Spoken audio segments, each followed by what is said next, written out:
A paz do Senhor, meu amado irmão, em Cristo Jesus. Esse que vos fala é o pastor Lucas Magela para mais uma lição da Escola Bíblica Dominical. Desta vez nós iremos estar lecionando a lição de número 5 da Escola Bíblica Dominical dos Jovens. Dessa vez nós estaremos gravando com um formato diferente de audiobook, né? Melhor dizendo, vídeo, áudio, né? Audiobook. Quero pedir a você que desde já possa se inscrever neste canal, acompanhar esta lição até o final.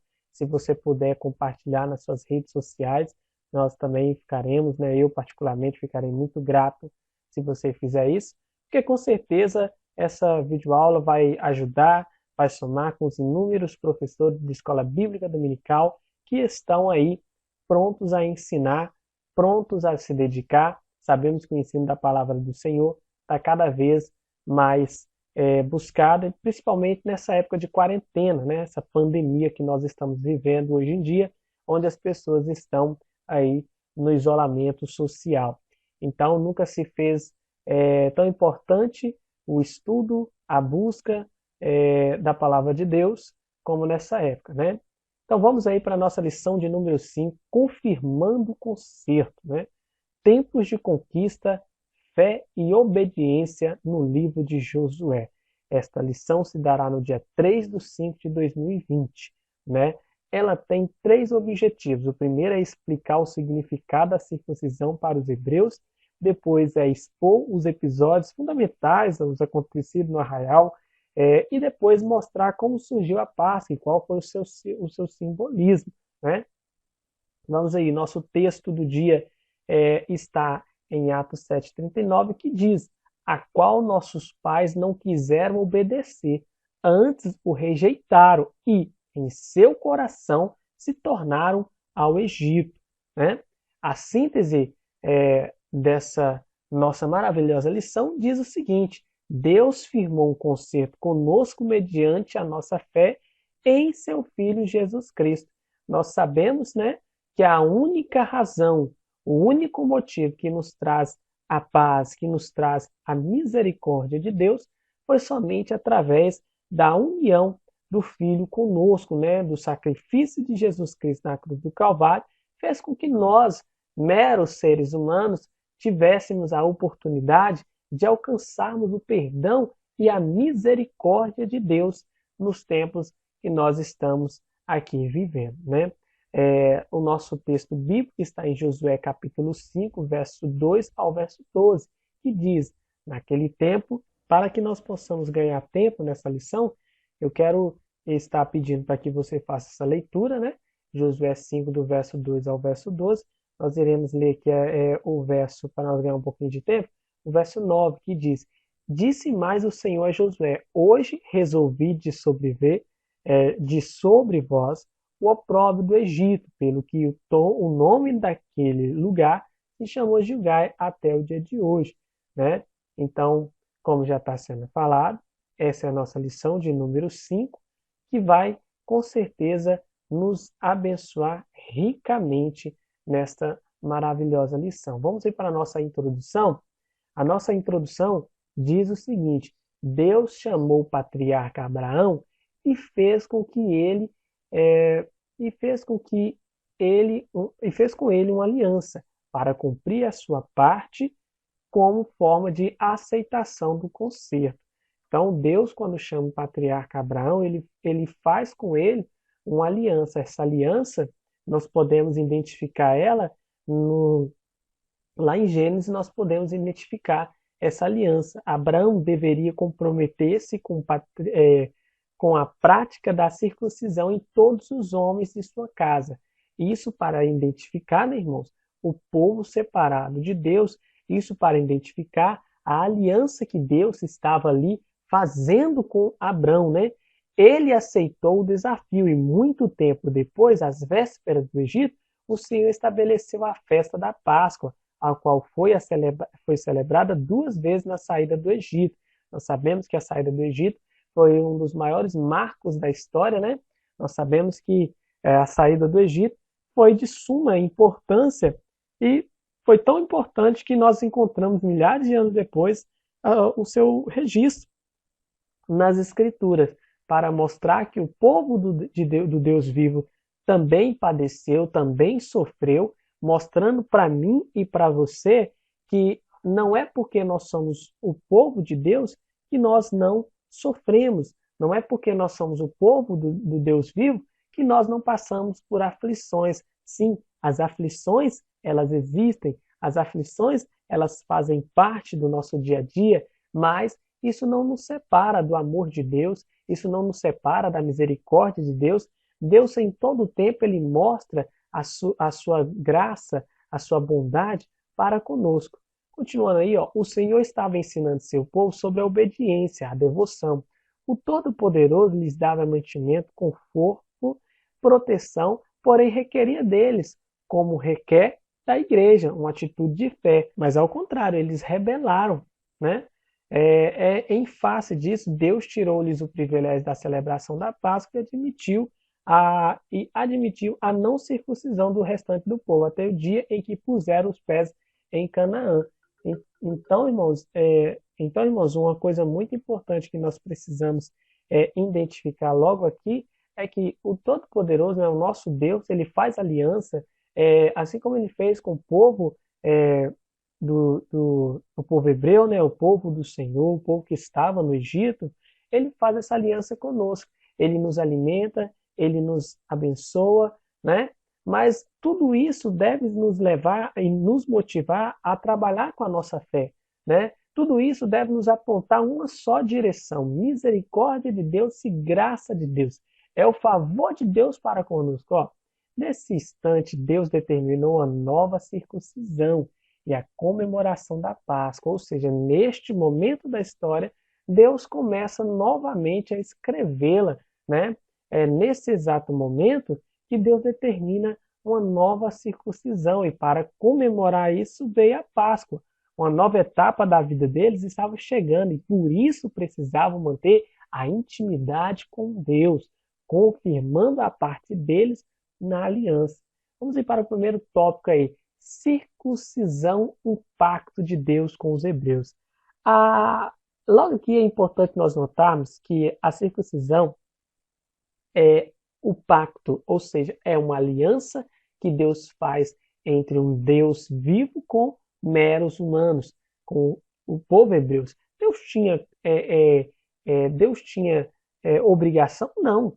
Deus é Deus, mas ainda assim, Deus, na sua infinita misericórdia, ele faz uma aliança com o ser humano, ou a aceitação do pacto abrâmico.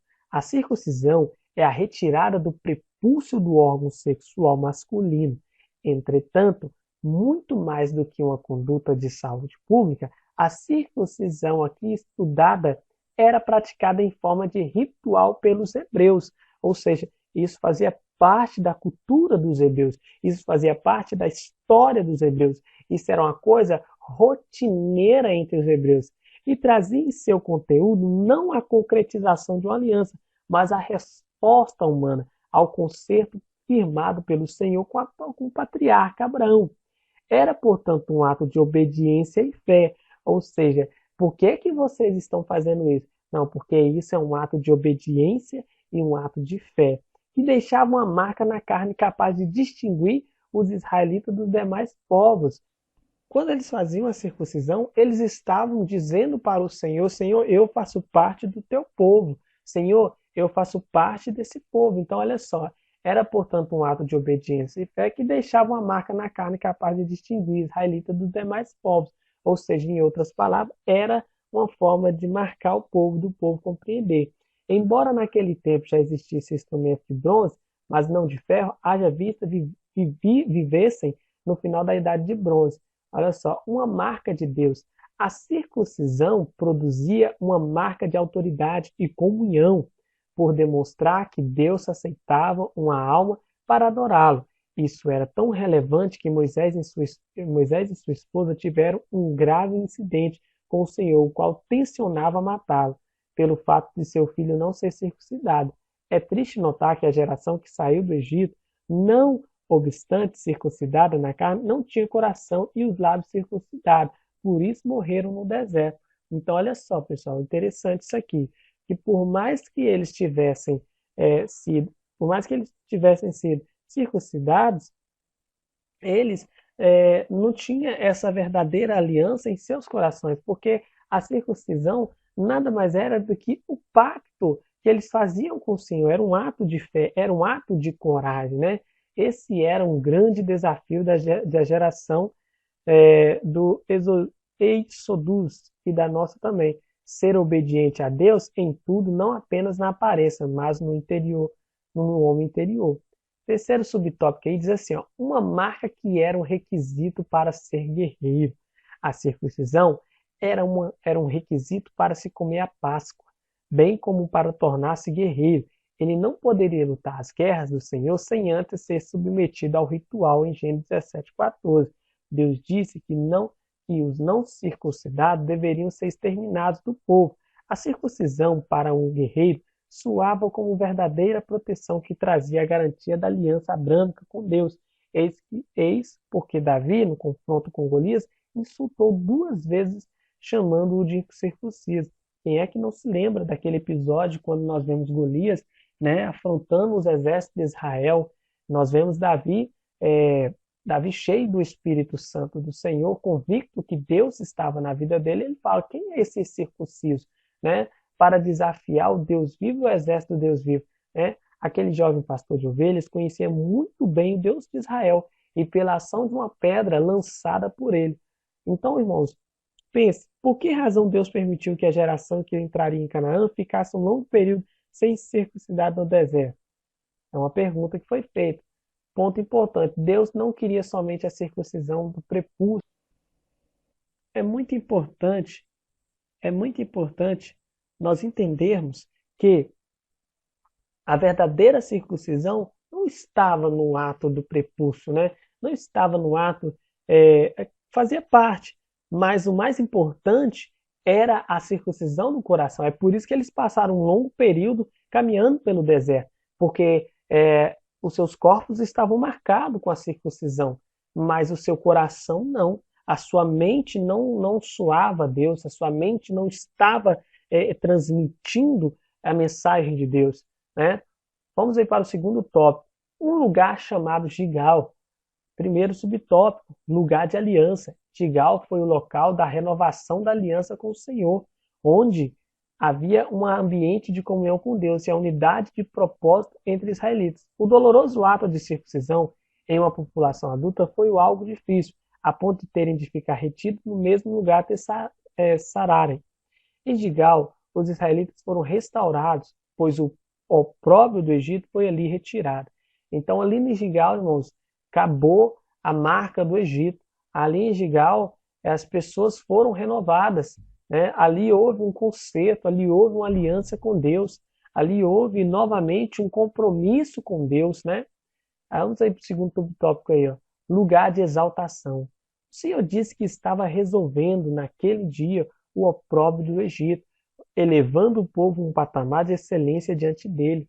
Então nota-se o cuidado de Deus para com o povo, nota-se o carinho de Deus para com o povo.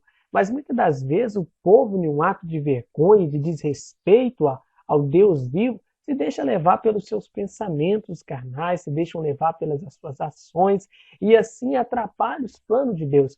Mas foi ali que o Senhor, em Gigal, que o Senhor tirou o opróbrio do Egito. Foi ali que o Senhor trabalhou na vida do povo de Israel.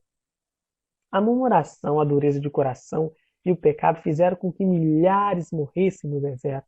Irmãos, por causa de quê? Mas Deus tirou eles do Egito para matar eles no deserto? Não, não é por isso. É porque eles deixaram de seguir a aliança do Senhor. Eles deixaram de lado o propósito verdadeiro, né? Vamos aí para o terceiro subtópico, lugar de prosperidade. Gilgal era lugar de prosperidade. O povo de Israel andou de acampamento em acampamento por 40 anos em um deserto inóspito, no qual havia água. Agora, após transpor o Jordão, os hebreus amarraram em Gilgal o seu primeiro arraial em Canaã, onde não há registro de falta de água e nem de comida. Há um tempo na vida do servo de Deus, que as coisas são difíceis. É assim que acontece, né, irmãos? Há um período na nossa vida que realmente as coisas são difíceis. Há um período que nós estamos como José, como José, né, no Egito, 7 anos de vaca magra e 7 anos de vaca gorda, né? Há momentos que são difíceis na vida do cristão, mas isso não faz do cristão menor, né? Pelo contrário, às vezes existe no nosso meio uma ideia de triunfalismo. O que é isso? Que o crente é só vitória. Não, irmão. O crente também passa por provação, o crente também passa por angústia, o crente também passa por dias difíceis. Mas um ponto importante a se entender, ó, o deserto foi uma escola no qual os hebreus aprenderam os estatutos de Deus. Assim também é na nossa vida, né? O deserto, na verdade, para nós deve ser o quê? Uma escola. Nós temos que aprender nessa escola, né? Vamos para o terceiro tópico, a celebração da Páscoa. A primeira Páscoa foi estabelecida por Deus sob orientação de Moisés.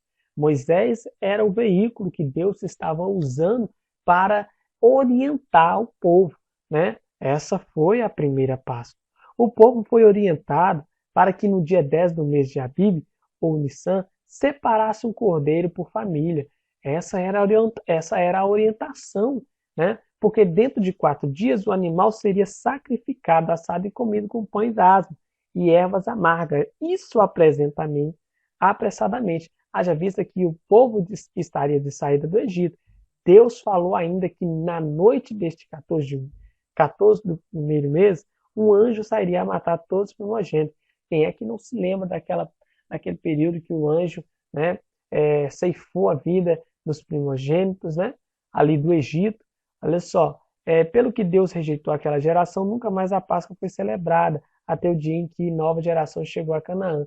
Irmãos, vale lembrar que todas as vezes quando nós vemos o Senhor rejeitar, ou quando o Senhor vai restabelecer, é porque muitas das vezes o próprio ser humano ele se deixa levar pelos seus pensamentos carnais, ele se deixa levar pela rebeldia, e isso faz com que as coisas tomem rumos diferentes, né? A Páscoa, vamos ver para o segundo subtópico, Páscoa, um memorial judaico perpétuo. É notável isso, né?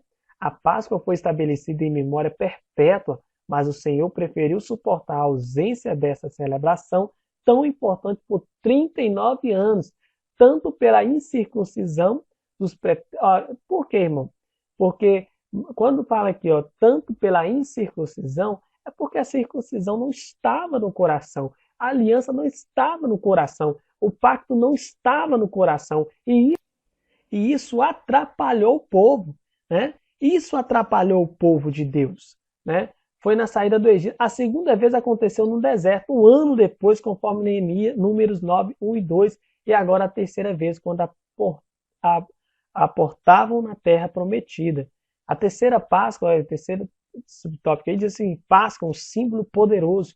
A Páscoa apontava para a morte do Cordeiro de Deus, apontando para o sacrifício expiatório de Cristo do Calvário. Não se tratava de mera celebração cívica ou religiosa, mas de um culto ao Deus verdadeiro, o Criador do universo, o qual, fazendo-se semelhante aos homens, entregaria voluntariamente a sua vida para salvar a humanidade dos seus pecados.